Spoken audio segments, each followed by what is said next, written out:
right, so let me just say this. If I were to ask you, should abortion only be allowed for victims of sexual assault, which includes children because that would be statutory, for incest or a threat to the life of the mother, would you say yes or no? And if you say no, then this is for you. Because if you say no, then those cases actually don't matter. They don't matter to you, and they don't matter to your argument by your own explicit admittance, because it doesn't matter what a woman or girl has gone through. You just want abortion. So you need to stand 10 toes down on the business that you want, which is abortion for anyone, anywhere, anytime, any reason, no questions asked. That's what you want, so that's what you need to argue for. You don't get to bring up the pain and the trauma and the suffering for these very specific, very unique, very niche situations that are actually quantifiable, that we could create boundaries and protections for, and then try to apply that to women who on their own accord and own free will put themselves in a situation where they are now pregnant and now they want to kill their own child from their own consensual actions. Because that's emotional manipulation. So if you want to be about it, be about it. You don't get to bring up arguments that aren't important for what you actually think. Stand on business. You need to be the John C. Calhoun of your argument. Who's John C. Calhoun, you might ask? He was a former vice president, and he stood in front of Congress and argued for slavery. And get this, he argued that slavery was a necessary evil and went so far as to say that it was actually a positive good for both the slave owners and the slaves themselves. He said that the slaves, and we're talking about black people, by the way, he said that slaves were inferior to whites, that slavery was actually good for the economy and for labor, and that slaves were incapable of thriving independently. Does that sound familiar? Is that who you want to be? But at least John C. Calhoun, he stood on business and he argued his little heart out to protect and keep slavery in the United States and to keep it legal. Is that who you want to be?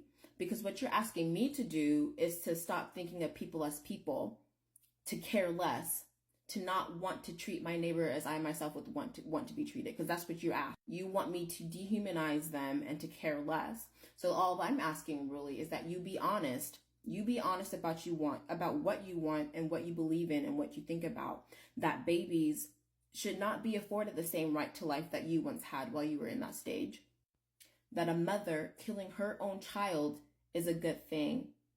That children in the womb aren't human enough for you, even though every single person walking this earth has once been in that stage, because that's what you needed in order to get to where you are now. That it's a good thing for the one person who is supposed to love and protect and care for her child in the one place where that child is supposed to be, where that own place where only that child can live.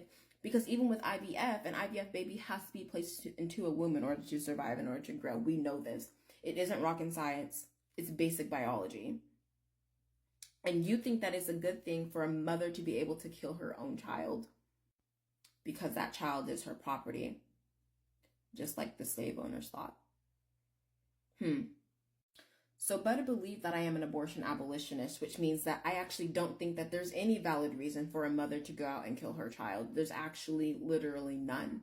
And also, as an abortion abolitionist, I'm not pro-life, which means that I do think that a rapist, especially if that rapist impregnates someone, especially if that someone is a child, death penalty. But now we have a problem with killing.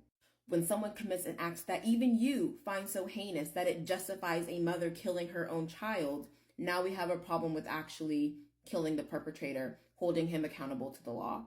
And rightfully so, in my humble opinion, this person who caused all of this to happen in the first place. That some think that he should be protected from the law against his own actions, whereas the mother, like the child, should be murdered for existing. Make that make sense to me, because it doesn't.